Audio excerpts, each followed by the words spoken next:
علیکم. اگر آپ مجھ اسد ہیں تو 1 مئی سے 7 مئی 2026 کا یہ ہفتہ آپ کی زندگی میں ایک ایسا انکشاف لے کر آ سکتا ہے جسے آپ نے بہت عرصے سے یاد و نظر انداز کیا ہے یا پھر دل کے کسی کونے میں دفن کر رکھا, لیکن اب کائنات آپ کو سیدھا اس حقیقت کے سامنے کھڑا کرنے والی ہے. اور مسئلہ یہ ہے کہ یہ حقیقت نرم نہیں ہوگی, یہ سیدھی دل پر لگے گی. اور کچھ لوگوں کے لیے یہ ہفتہ ایک ایسے فیصلے کا آغاز بھی بن سکتا ہے جس کے بعد واپسی کا راستہ پہلے جیسا نہیں رہے گا. کیا آپ واقعی تیار ہیں اس سچ کے لیے جو آپ کی زندگی کا نقشہ بدل سکتا ہے, یا پھر آپ اب بھی یہ سوچ رہے ہیں کہ سب کچھ ویسا ہی چلتا رہے گا جیسا اب تک چل رہا تھا؟ ذرا رکیں, کیونکہ اس ہفتے کچھ بھی معمول کے مطابق نہیں رہے گا, اور اگر آپ نے ابھی سے اپنی آنکھیں اور دل کھلے نہیں رکھے تو آپ ایک اہم موقع بھی کھو سکتے ہیں, اور ایک قریبی رشتہ بھی. اب اصل بات شروع ہوتی ہے, اور یہاں سے جو میں بتانے جا رہی ہوں وہ صرف برج اسد کے سورج برج والوں کے لیے نہیں بلکہ ان لوگوں کے لیے بھی ہے جن کا چاند برج اسد میں, یعنی وہ لوگ جو اندر سے جذباتی طور پر بہت مضبوط مگر باہر سے پرسکون نظر آتے ہیں. اس ہفتے آپ کی تھکن, آپ کی خاموشی اور آپ کی اندرونی لڑائیاں سب کچھ ایک ساتھ سامنے آ رہی ہے, جیسے زندگی نے ایک آئینہ آپ کے سامنے رکھ دیا اور آپ پہلی بار خود کو بغیر کسی پردے کو دیکھ رہے ہیں.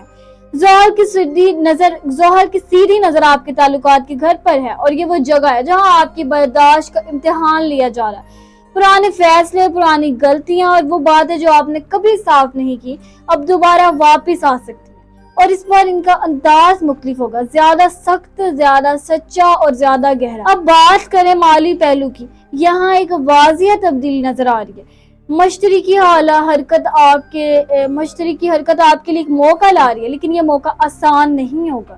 آپ میں سے بہت سے لوگوں کو فوری فائدہ نظر نہیں آئے گا, بلکہ صبر اور حکمت سے کام لینا ہوگا. کچھ لوگوں کے لیے آمدنی میں بہتری کا امکان ہے, لیکن ساتھ ہی ساتھ غیر متوقع خرچ بھی سامنے آ سکتا ہے, خاص طور پر وہ لوگ جو جذبات میں آ کر فیصلے کرتے ہیں. ان کے لیے یہ ہفتہ خطرناک ثابت ہو سکتا ہے. کیا آپ نے کبھی محسوس کیا ہے کہ جب آپ جلدی میں کوئی فیصلہ کرتے ہیں تو بعد میں وہی فیصلہ آپ کو سب سے زیادہ تکلیف دیتا ہے؟ اگر ہاں تو اس ہفتے یہ بات آپ کو بار بار یاد دلائی جائے گی. اب محبت اور تعلقات کی بات کریں تو یہاں ایک خاموش طوفان چل رہا ہے. بظاہر سب ٹھیک لگے گا, لیکن اندر سے چیزیں ہل رہی ہوں گی. کچھ رشتے ایسے ہوں گے جہاں خاموشی بڑھ جائے گی, باتیں کم ہو جائیں گی, فاصلے زیادہ ہو جائیں گے. اور کچھ لوگوں کے لیے یہ ہفتہ ایک پرانی محبت کا دوبارہ سامنے لا سکتا ہے, لیکن سوال یہ ہے کہ کیا وہ محبت واقعی واپس آنے کی قابل ہے یا صرف یادوں کا ایک دھوکہ ہے. یہ فیصلہ آپ کو اکیلے کرنا ہوگا, اور یہی اس ہفتے کا سب سے بڑا امتحان ہے. اب میں آپ کو ایک اہم وارننگ دے رہی ہوں. اس ہفتے خاص طور پر منگل اور جمعرات کے دن کوئی بھی بڑا مالی یا جذباتی فیصلہ نہ کریں, کیونکہ ان دنوں چاند کی بے چینی آپ کے فیصلوں کو متاثر کر سکتی ہے, اور آپ وہ چیز کھو سکتے ہیں جس کی آپ کو بعد میں بہت ضرورت پڑے گی. اب جذباتی پہلو کی بات کریں تو اس ہفتے آپ کے اندر ایک عجیب سی کشمکش ہوگی. آپ سب کچھ ٹھیک کرنا چاہتے ہیں, لیکن ہر چیز آپ کے ہاتھ سے نکلتی محسوس ہوگی. یہ وہ وقت ہے جب آپ کو سمجھنا ہوگا اور ہر چیز کو کنٹرول کرنا ممکن نہیں ہوگا. کچھ چیزیں وقت پر چھوڑنی بھی پڑتی ہیں. کیا آپ نے کبھی ایسا محسوس کیا ہے کہ آپ سب کچھ کر رہے ہیں مگر پھر بھی دل کو سکون نہیں مل رہا؟ اگر ہاں تو یہ ہفتہ آپ کو اسی احساس کا سامنا کروائے گا تاکہ آپ اپنی اصل سمت سمجھ سکے. اب ایک چھپا ہوا پہلو بھی ہے جو زیادہ لوگ نہیں دیکھ پا رہے ہیں, اور وہ یہ ہے کہ آپ کے اندر ایک نئی طاقت جاگ رہی ہے, ایک ایسی سمجھ بوجھ جو پہلے نہیں تھی. آپ اب لوگوں کو پہلے سے زیادہ بہتر طریقے سے پڑھنے لگے ہیں, اور یہی آپ کی اصل طاقت بننے والی ہے.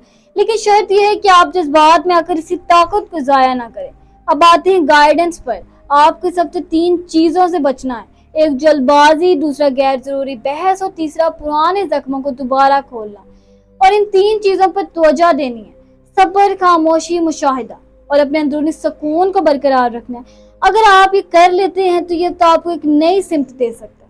اب امید اور خوف دونوں ساتھ چل رہے ہیں. ایک طرف نقصان کا امکان ہے, دوسری طرف ایک نیا موقع بھی موجود ہے, لیکن فرق صرف آپ کے رد عمل کا ہوگا. آپ کس طرح حالات کو دیکھتے ہیں یہی فیصلہ کرے گا آپ آگے بڑھتے ہیں یا پیچھے ہٹتے ہیں. آخر میں آپ کو یہ یاد دلانا چاہتی ہوں کہ آپ اکیلے نہیں ہیں. آپ کی آزمائش آپ کو توڑنے کے لیے نہیں بلکہ مضبوط بنانے کے لیے آئی ہے, اور جو لوگ اس وقت صبر کرتے ہیں وہی بعد میں سب سے زیادہ روشن ہوتے ہیں. اگر آپ چاہتے ہیں کہ رفتے آپ کو ایسے ہی گہری اور سچائی پر مبنی رہنمائی آئے تو